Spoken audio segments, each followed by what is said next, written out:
Je veux revenir sur un point de SES en première, quand on travaille sur les marchés concurrentiels et sur les limites des marchés en tant qu'institution. Cette notion d'institution pose parfois problème. Attention, quand on parle d'institution, dans ce chapitre-là et en sociologie, on ne parle pas de la même institution comme on pourrait prendre les institutions étatiques, d'accord? Quand on parle du marché, le marché c'est un lieu fictif ou réel où se rencontre pardon, une offre et une demande et qui aboutit à la fixation d'un prix. Donc quand on veut essayer de donner la définition de ce qu'est une institution, on peut prendre l'exemple effectivement du marché. Un marché, par contre, par rapport à la définition que je viens d'en donner, qui est à la fois très courte mais aussi incomplète, parce que un marché qui serait concurrentiel serait un marché qui respecte ce qu'on appelle les 5 hypothèses de la concurrence pure et parfaite. Et ces 5 hypothèses, il faut qu'elles soient connues pardon, par cœur. On a d'abord l'atomicité qui renvoie au fait qu'on doit avoir sur un marché. Prends voilà, le marché de ce que tu veux. Là, j'ai une bouteille d'eau à côté. Voilà. On peut prendre tous les producteurs d'eau. Voilà. Je ne vais pas citer les marques, mais t'en connais plein. Et sur ce marché, l'idée en fait, c'est qu'on ait un nombre d'offreurs qui soit assez important, ou en tout cas suffisant pour que chaque producteur ne puisse pas fixer un prix trop important. C'est-à-dire qu'on ne pourrait pas retrouver notre bouteille d'eau par exemple à 100 euros.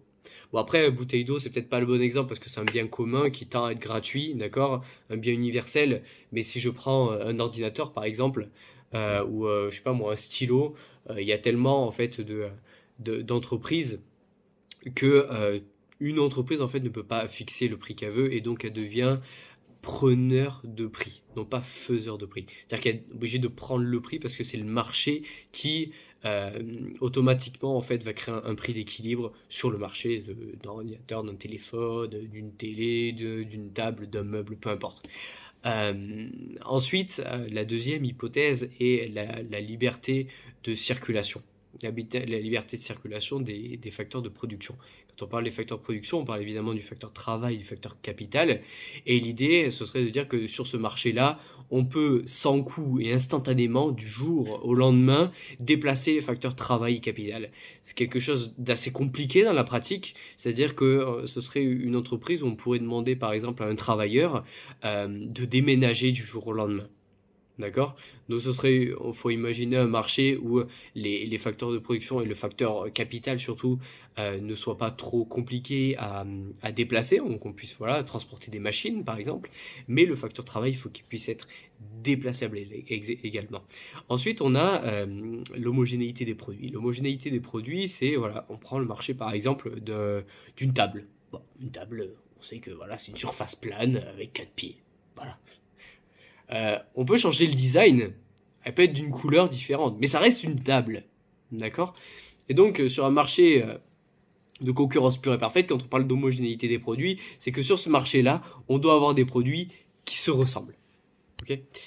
Ensuite, on a la transparence de l'information, c'est-à-dire que quand tu vas acheter ce produit auquel tu penses, hein, ce que tu as en tête, l'idée c'est que tu puisses voir où est-ce qu'il a été fabriqué, qu'est-ce qu'il contient. Voilà, si tu prends par exemple un aliment, tu sais voilà combien il y a de matières grasses, combien il y a de glucides, etc. Peu importe. Ok. Et donc, par exemple, si on regarde le marché de l'agroalimentaire dans son sens général, euh, pense à une entreprise qui ferait, je sais pas moi, des boîtes de conserve par exemple à la chaîne. Sur toutes les boîtes de conserve, il y a obligation qui est le lieu de fabrication, euh, la composition des aliments qui apparaît sur la boîte de conserve. Donc, je reprends, hein, on a atomicité, on a liberté de circulation, des facteurs de production, on a homogénéité des produits, transparence de l'information, et la dernière, c'est la libre entrée et sortie. À ne pas confondre avec la libre circulation des facteurs de production. La libre entrée et sortie, c'est juste l'idée de euh, n'importe quel offreur peut entrer et sortir du marché instantanément et encore une fois sans coût. D'accord? C'est-à-dire qu'il n'y ait pas de barrière à l'entrée du marché et que n'importe quelle entreprise nouvelle puisse se créer, entrer sur le marché et faire concurrence aux offreurs déjà présents. Donc voilà. Euh, je te laisse t'entraîner en fait sur des marchés qui puissent euh, permettre, voilà, de, par exemple, mettre en situation quatre de ces hypothèses-là, s'il y en a une qui n'est pas vérifiée, et laquelle à chaque fois, ou si tu as une idée d'un marché où les cinq seraient vérifiables. Ok? Voilà, c'est la base du chapitre sur les marchés concurrentiels et qui est super importante au final à comprendre pour pouvoir ensuite aller dans les détails et voir qu'est-ce que c'est un monopole, un duopole, un oligopole. Quand on parle des monopoles, essayer de faire encore un petit peu plus de détails et essayer de voir qu'est-ce que c'est un monopole naturel, un monopole technologique, un monopole de ressources, etc. etc. Ok?